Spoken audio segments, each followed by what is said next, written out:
Hello बच्चों, दोबारा से आपका स्वागत है आपके अपने फेवरेट यूट्यूब चैनल पे। ठीक है, हम कल जहां तक पढ़े थे उसके आगे आज हम लेक्चर को कंटिन्यू करेंगे। हमने मैकेनिकल प्रॉपर्टी ऑफ सॉलिड जो हमारा चैप्टर था उसको देख रहे थे।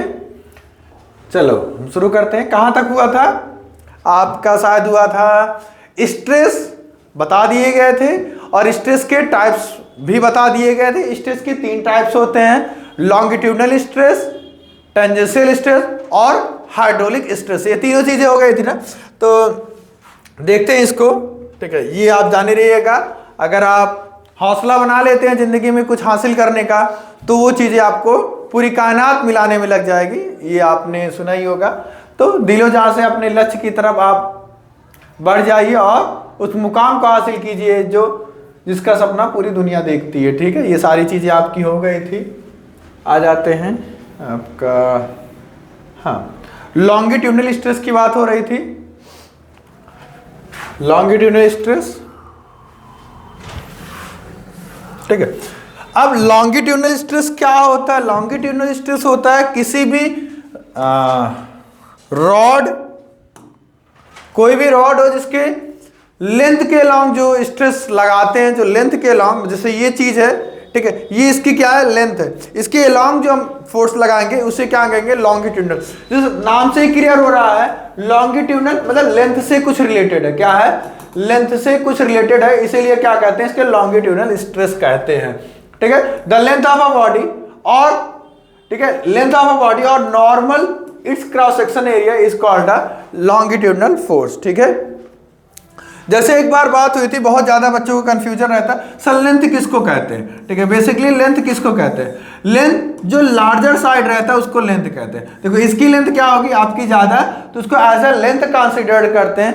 परंतु अगर किसी किसी केस में आपका लेंथ छोटा रहता है, लेंथ आपका बहुत ही कुछ ऐसे केसेस आ जाते हैं जिसमें आपका लेंथ छोटा रहेगा तो आप कंसिडर कर सकते हैं। तो बेसिकली कहने का मतलब, अगर कोई ब्लॉक है ऐसे खींचा जा रहा है तो ये भी आपका लॉन्गिट्यूडनल स्ट्रेस में कहलाएगा। और अगर कोई ब्लॉक है आपका नॉर्मली भी खींचा जा रहा है तो उसको भी क्या कहेंगे? लॉन्गिट्यूडनल स्ट्रेस कहेंगे। अब लॉन्गिट्यूडनल स्ट्रेस को हमने 2 पार्ट में फर्दर क्लासिफाई किया था। एक क्या था? एक टेंसाइल था, एक टेंसाइल स्ट्रेस था, और एक क्या था? कंप्रेसिव स्ट्रेस था। टेंसाइल स्ट्रेस में क्या होता था? हम किसी को पुल कर रहे हैं, ठीक है, किसी को क्या कर रहे थे? पुल कर रहे थे, ठीक है। और कंप्रेसिव स्ट्रेस में किसी को क्या कर रहे थे? कंप्रेस कर रहे थे, ठीक है।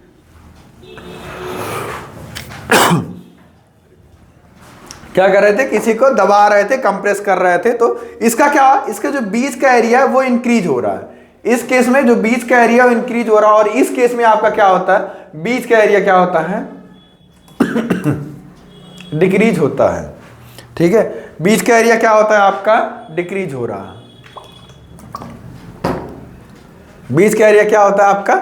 डिक्रीज होता है। आपका लॉन्गिट्यूडनल स्ट्रेस हो गया जो लेंथ के। उसके बाद आपका क्या था? आपका शियरिंग स्ट्रेस था। शियरिंग में बता दिया था, शियरिंग मतलब टेंजेंशियल, ठीक है। टेंजेंशियल मतलब जो केवल टच करके जाए, तो क्या करके जाए? केवल टच करके। टेंजेंशियल बेसिकली आप जो सर्कल चैप्टर पढ़े होंगे, the line who touches the only one point of a circle is called a tangent. तो शियरिंग स्ट्रेस को हम टेंजेंशियल स्ट्रेस कहेंगे। अब when the force are applied parallel to the cross section area, ठीक है, ये जैसे आपका एरिया तो इसके पैरेलल लगे, बस क्या लगे? इसके पैरेलल साइड में लगेगा, तो इसको क्या कहेंगे? शियरिंग स्ट्रेस कहेंगे। मतलब जैसे ये है, जैसे ये कोई बॉडी है, तो इस बॉडी में ये आपका क्या हो गया? कंप्रेसिव स्ट्रेस हो गया। ये क्या हो गया? टेंसाइल स्ट्रेस हो गया। अब लेकिन जब इसके केवल ऐसे लगे, ऐसे देख रहे हैं कुछ ऐसे चेंज आ रहा है ना, जब ऐसे लगे तो ये क्या होगा? आपका शियरिंग स्ट्रेस होगा। ये क्या होगा? आपका शियरिंग स्ट्रेस होगा, which is parallel to the cross sectional area of the body, is also known as a tangential stress. इसको हम किस नाम से जानते हैं? इसको हम टेंजेंशियल स्ट्रेस के नाम से भी जानते हैं, क्योंकि किसी बॉडी के टेंजेंट के अबाउट ये लगता है आपका, ठीक है। ठीक है, बातें आपको शायद समझ में आई होंगी। अब देख लेते हैं। देखो एक ब्लॉक है, एक ब्लॉक के केवल ऊपर ही एरिया में आपका क्या लग रहा है? फोर्स लग रहा है। देखो ये वहां से क्यूब लिए, देखो अभी गया गया गया गया गया, नहीं गया, चलो ठीक है, चला गया। ठीक है, ये क्या हो गया आपका जो फोर्स लग रहा है, ये जो फोर्स पर यूनिट एरिया है, जो फोर्स पर यूनिट एरिया है, इसे क्या कहेंगे, स्ट्रेस कहते हैं। इसे क्या कहते हैं, स्ट्रेस हम कहेंगे। ठीक है, अब शेयरिंग स्ट्रेस के बाद आपका हाइड्रोलिक स्ट्रेस था। हाइड्रोलिक स्ट्रेस क्या होता है, किसी बॉडी के सभी डायरेक्शन से अगर किसी पे फोर्स लगाए, जैसे अभी तो हम क्या कर रहे थे, ये फोर्स लगा रहे थे, ये लगा रहे थे, और एक ये लगा रहे थे ना, ये लगा रहे थे, देखो थोड़ा मुंह निकल गया। अब हम क्या करेंगे, अब इसको हम ऐसे फोर्स लगाएं, ऐसे पूरा करें, मतलब इसके सभी डायरेक्शन में फोर्स लगाएं।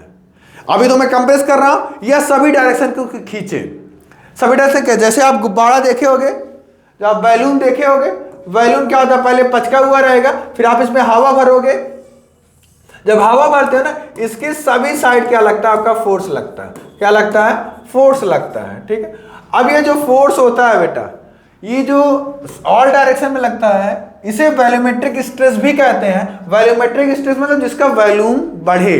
देखो जैसे मेरा मुंह है, बढ़ गया ना, ये सभी डायरेक्शन क्या लगे, आपके फोर्स लगे। ये क्या होता है, हाइड्रोलिक स्ट्रेस होता है, जिसको हम वॉल्यूमेट्रिक स्ट्रेस भी कह सकते हैं। ठीक है, क्या लगता है, ये सभी डायरेक्शन में लगता है, और ये आपका एक्सपेंशन भी हो सकता है और कंप्रेशन भी हो सकता है। ठीक है, अब देखिएगा, if a body is subjected uniform pressure, मतलब जैसा गुब्बारा फुलाते, मतलब आप ये नहीं है कि नीचे से ज्यादा फूलेगा ऊपर से नहीं। ठीक है, तो ये क्या होगा, बॉडी सब्जेक्टेड तो यूनिफॉर्म, यूनिफॉर्म का मतलब एक समान, यूनिफॉर्म का मतलब जहां एक समान, मतलब एक समान है। ठीक है, from the all the side, सभी डायरेक्शन में, then this stress refers to the hydraulic stress, या वॉल्यूमेट्रिक स्ट्रेस भी इसको बोलते हैं। इसका एक और नाम है वॉल्यूमेट्रिक स्ट्रेस नाम है। स्ट्रेस के आपने 3 टाइप्स देखे। पहला टाइप आपका क्या था, आपका पहला टाइप था टेंसाइल स्ट्रेस, कंप्रेसिव स्ट्रेस। इन दोनों का जो मेन था वो लॉन्गिट्यूडनल स्ट्रेस था। उसके बाद आपने शियरिंग स्ट्रेस देखा, और उसके बाद लास्ट में आपने देखा लॉन्गिट्यूडनल स्ट्रेस। अब आ जाते हैं, ये फोर्स अपॉन एरिया क्या हो जाएगा, आपका हाइड्रोलिक स्ट्रेस हो जाएगा। अब आप क्या कर रहे हो, क्वेश्चन भी आ गया क्या, ठीक है, अब आप क्या कर रहे हो बेटा, पहले इस पे एक क्वेश्चन कर लेते हैं। देखो जब आप किसी को खींचोगे ना, लेंथ बढ़ेगा, ये मैं एक बार फिर बोला था, मैं फिर इस वीडियो में बोल रहा हूं, लेकिन इसके पहले एक क्वेश्चन देख लेते हैं। वीडियो को पॉज कीजिएगा, वीडियो क्या कीजिएगा, पॉज कीजिएगा, और ये क्वेश्चन खुद से लगाने की कोशिश कीजिएगा, खुद से लगाने की कोशिश करिएगा। ठीक है, अब आशा करता हूं आपने लगा लिया होगा। ठीक है, मैं आपको क्वेश्चन एक्सप्लेन करता हूं। A load of 4 kg is suspended from the ceiling, मतलब छत से क्या लटक रहा है, ये आपका छत है, पूरा छत नहीं बनाऊंगा, छत से क्या लग रहा है, एक मास लटक रहा है जिसका वेट कितना है, 4 kg है। Of a radius of wire, जो स्टील है उसका, find the tensile strength developed in it.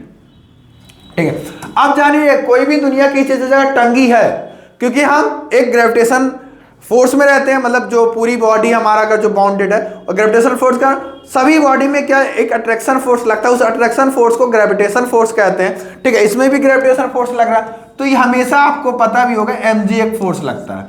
क्या फोर्स लगता है, mg फोर्स लगता है।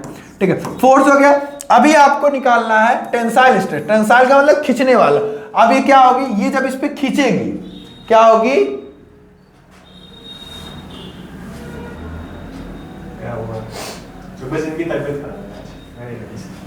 समोसा खाते हैं।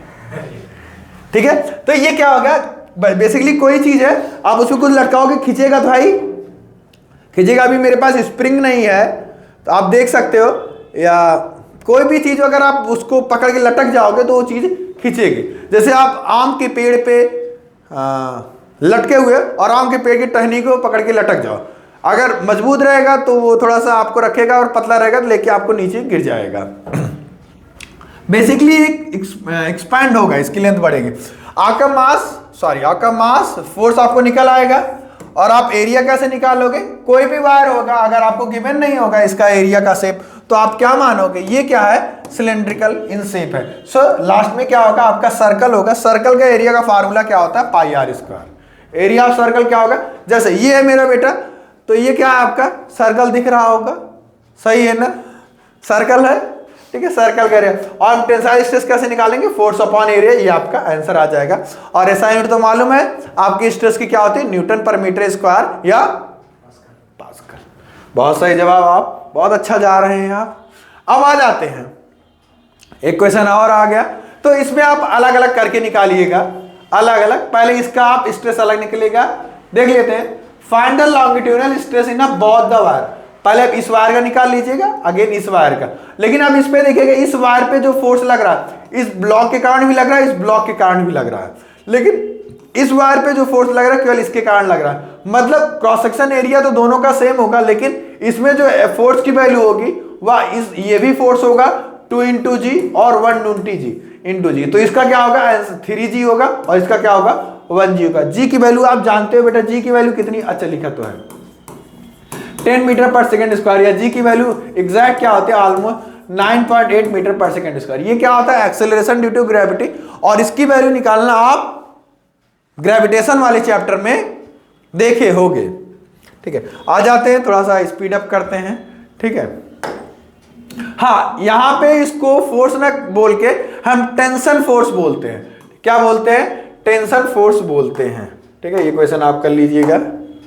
आ जाते, हाँ, इस पे भाई अब देखो, मैं बार बार बोला हूं, आप किसी चीज पे स्ट्रेस लगाओगे तो उसकी लेंथ जरूर बढ़ेगी। किसी चीज को आप खींच रहे हो, कभी खींच के देख लो, लेंथ बढ़ेगी, थोड़ी बढ़े ज्यादा बढ़े वो आपके स्ट्रेस पे डिपेंड करता है।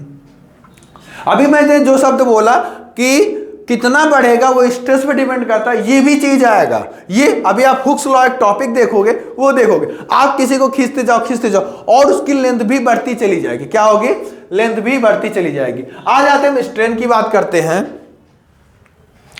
जैसे अभी आपने क्या लिया, एक आपने क्या लिया, ब्लॉक लिया, आप इसको खींचोगे दम लगा के, भैया द ग्रेट खलीज को खींच रहे हैं दम, ऐसे करके खींचेंगे तो आपका क्या होगा बेटा, कुछ लेंथ में इंक्रीज होगा। लेंथ क्या होगी, मैं मान लेता हूं थोड़ा सा इंक्रीज हुआ है, ठीक है, बहुत ताकतवर नहीं हूं इसलिए थोड़ा ही इंक्रीज हुआ। तो मतलब मान लेता हूं पहले इसकी लेंथ L थी, अब इसकी लेंथ क्या हो गई, L डैश हो गई। क्या हो गई, L डैश हो गई। अब जो ये स्ट्रेन क्या होता है, स्ट्रेन हमें यह बताता है, स्ट्रेन हमें बताता है बेटा कि ये रेशियो होता है कि लेंथ में कितना चेंज हुआ है। मतलब ये थोड़ा बढ़ा है ना, तो लेंथ चेंज, मतलब ये चेंज का साइन होता है, किसका साइन होता है, चेंज का होता है। केमिस्ट्री में इसको हीट का साइन बोलते हैं, लेकिन फिजिक्स में ये आप चेंज का साइन होता है। ये क्या होगा, L dash upon L dash minus L. तो ये क्या होता है, delta L by original length. तो स्ट्रेस की यहां से डिफिनीशन आती है, it is the ratio of change in dimension of the two the original dimension is called stress. ठीक है, आप बोल सकते हैं गंदा था वो, 3 दिन का था, ठीक है, कोई बात नहीं, बहुत अच्छी बात है। ठीक है, ये क्या होता है, it is a ratio of change in its length to the its original length. आप ये भी डिफिनेशन लिख सकते हो। और डायमेंशन का मतलब क्या होता है, डायमेंशन का मतलब होता है उसकी साइड की बात कर रहे हैं, लेंथ ब्रेथ हाइट। ठीक है, ये आप क्या है डिफिनेशन, आप लिख लीजिए, it is the ratio of change of dimension to its original dimension. अब आप एक चीज देखोगे बेटा, ऊपर भी लेंथ है, ऊपर भी लेंथ है, मतलब ऊपर भी यूनिट आपकी मीटर होगी, ऐसा यूनिट, नीचे भी मीटर। तो आप देख रहे हो बेटा, स्ट्रेन एक यूनिटलेस एंड डायमेंशनलेस क्वांटिटी है, डायमेंशनलेस क्वांटिटी है। क्या है, आपकी यूनिटलेस एंड डायमेंशनलेस क्वांटिटी है। यहां तक बातें समझ में आई। ठीक है, आप इसको ऐसे भी याद कर सकते हो, स्ट्रेन बराबर डेल्टा एल बाई एल, ये फार्मूला आप नोट डाउन कर लीजिए। ठीक है, आ जाते हैं, आगे बढ़ते हैं। अब स्ट्रेन के भी टाइप्स होते हैं। ठीक है, स्ट्रेन के भी क्या होते हैं, आपके टाइप होते हैं। जितना आपका स्ट्रेस था उतने ही आपके स्ट्रेन होंगे। जैसे खींचने का जितना तरीका है उतना ही लंबा होने का तरीका है। ठीक है, जैसे पहले खींचने का तरीका था, क्या था आपका स्ट्रेस, क्या था, लॉन्गिट्यूडिनल स्ट्रेस था, शेयरिंग स्ट्रेस था और हाइड्रोलिक स्ट्रेस था। ठीक है, अब उसी प्रकार आपके स्ट्रेस भी तीन टाइप के होंगे, लॉन्गिट्यूडनल स्ट्रेन, शेयरिंग स्ट्रेन और हाइड्रोलिक स्ट्रेन।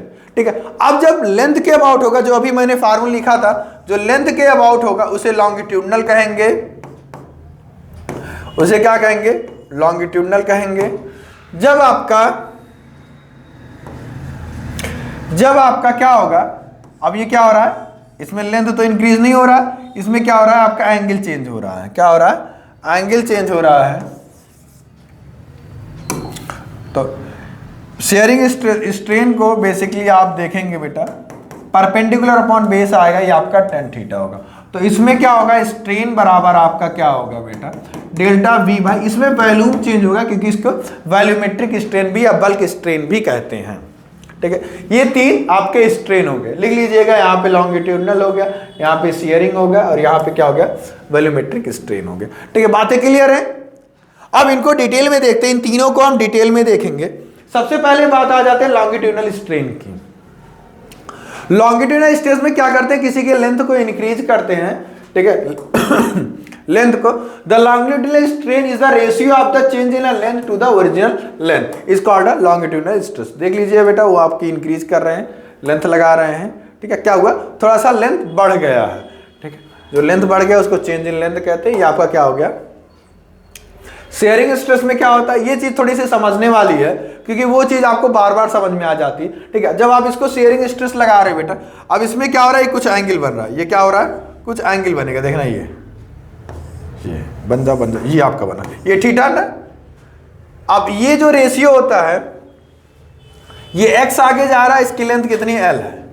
ठीक है, और आप देखोगे बेटा, परपेंडिकुलर अपॉन बेस क्या होता है, परपेंडिकुलर अपॉन बेस क्या होता है, ये आपका टेन थीटा होता है। तो x बाई एल, अगर theta is very very small, जैसे मैं अभी इसको क्या कर रहा था, जो हमारा प्यारा सा जो हमारा बॉक्स था, इसको मैं बेटा खराब करने की चेष्टा कर रहा था। देखो थोड़ा सा हुआ है, लिटिल बिट हुआ है, लिटिल बिट हुआ है। तो मतलब क्या, जब आपका जो बहुत ही स्मॉल होगा तो टेन थीटा को हम थीटा अप्रॉक्स लिख देते, तो थीटा बराबर क्या होगा, x बाई एल। एल क्या है, लेंथ है, x क्या है, वो जितना आगे गया है, x क्या है, वो जितना आगे गया है। ठीक है, आप उसको किए, थोड़ा ही जाता है, बहुत ज़्यादा नहीं जाता है, इसमें बहुत ज़्यादा दिख रहा है। वो आपकी क्षमता और उस पर डिपेंड करता है, कितना आपका बाहुबल है, कितने दिन में कितनी बार आप उसमें जाते हैं, किसमें, जिम में जाते हैं, कितना आप मसल ब्लेजर खाते हैं, कितना आप प्रोटीन खाते हैं, वो इस पर डिपेंड करता है। इसके बाद लास्ट टॉपिक क्या है, आपको शायद पता होगा, जो लास्ट स्ट्रेन आपका हाइड्रोलिक स्ट्रेन बोलोगे या वॉल्यूम स्ट्रेन बोलोगे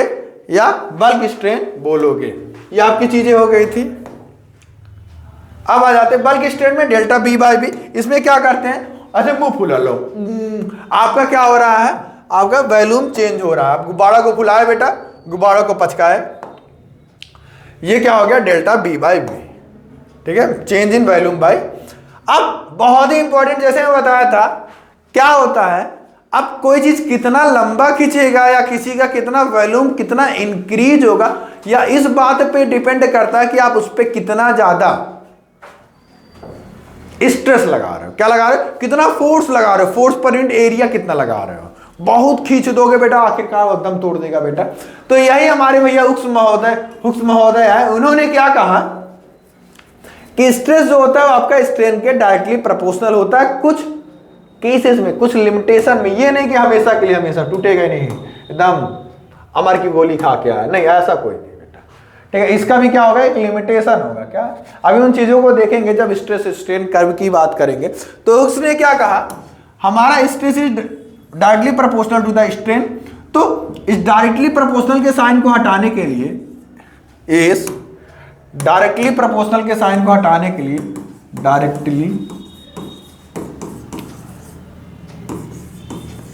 डायरेक्टली प्रोपोर्शनल के साइन को हटाने के लिए, ठीक है, साइन को हटाने के लिए एक कांस्टेंट इंट्रोड्यूस करते हैं, और जिसे मॉडुलस ऑफ इलास्टिसिटी कहते हैं। इसे क्या कहते हैं, मॉडुलस ऑफ इलास्टिसिटी कहते हैं। तो आपका मॉडुलस ऑफ इलास्टिसिटी क्या हो जाएगा बेटा, के बराबर क्या हो जाएगा, आपका स्ट्रेस बाय स्ट्रेन हो जाएगा। क्या हो जाएगा, स्ट्रेस बाय स्ट्रेन हो जाएगा। आपसे कोई पूछे find the modulus of elasticity, तो आप क्या लिखोगे बेटा, स्ट्रेस बाय स्ट्रेन लिख दोगे। ठीक है, ठीक है। For a small deformation the stress and stress is directly proportional to the each other, this is known as a Hooke's law.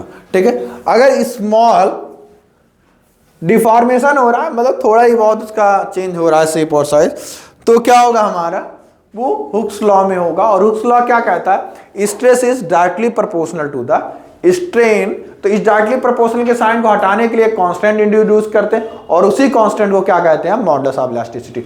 अब फर्दर जैसे आपने स्ट्रेस के 3 टाइप देखे थे, स्ट्रेन के 3 टाइप देखे थे, उसी प्रकार मॉडुलस ऑफ इलास्टिसिटी के भी 3 टाइप देखे। एकदम रिदम में चल रहा है बेटा, किस में चल रहा है, एकदम रिदम में चल रहा है बेटा। यहां पर क्वेश्चन है, क्वेश्चन घर पे अटेम्प्ट कीजिएगा। ठीक है, क्वेश्चन क्या कीजिएगा, घर पे अटेम्प्ट कीजिएगा। आ जाते हैं, ये आपका चेंज हो रहा है एरिया। अगेन एक क्वेश्चन है, चेंज इन वैल्यू। आ जाते हैं स्ट्रेस स्ट्रेन कर्व पे।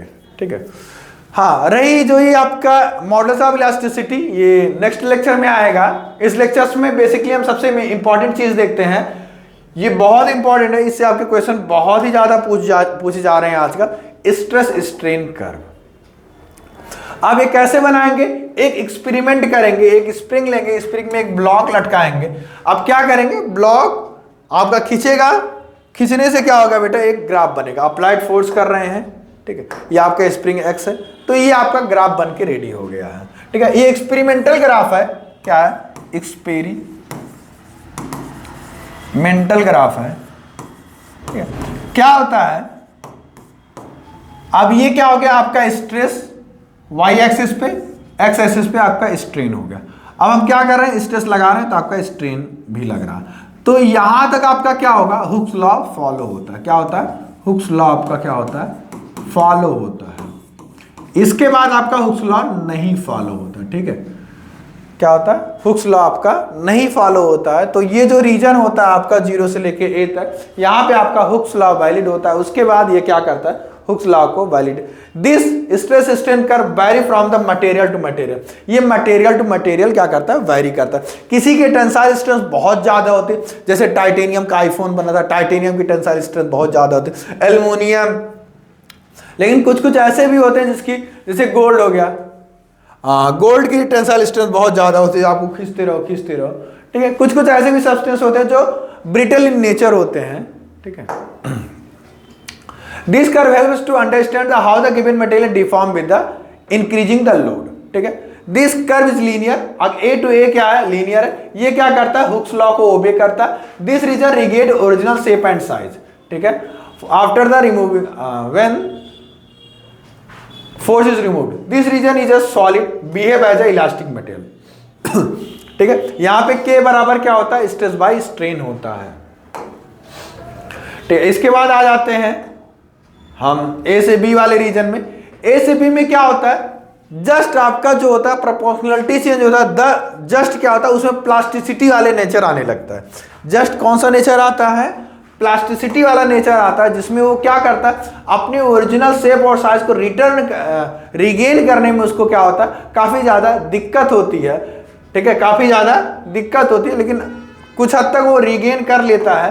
लेकिन हम आ जाते हैं, हाँ, ये क्या होता है, यील्ड पॉइंट होता है। याद रखिएगा, यील्ड पॉइंट, इस पॉइंट के बाद आपका बॉडी कंप्लीटली अपने पोजीशन को रिगेन और परफेक्टली प्लास्टिक बॉडी बन जाती है। क्या बन जाती है, परफेक्टली प्लास्टिक बॉडी बन जाती है। देखो कुछ प्लास्टिक आपने देखा होगा कुछ हद तक अपनी शेप और साइज को रिगेन कर लेती है, लेकिन जब आपका परफेक्टली प्लास्टिक बन जाएगा तो बॉडी क्या कर पाएगा, अपनी शेप और साइज को रिगेन नहीं कर पाएगा। When the load is low the body does not regain it's original dimension is called, this position को कहते हैं बी से डी। ये क्या आ गया, ये आपका प्लास्टिक नेचर आ गया था, प्लास्टिसिटी आ गई थी। इस रीजन को कहते हैं परफेक्टली, ठीक है, क्या हुआ था,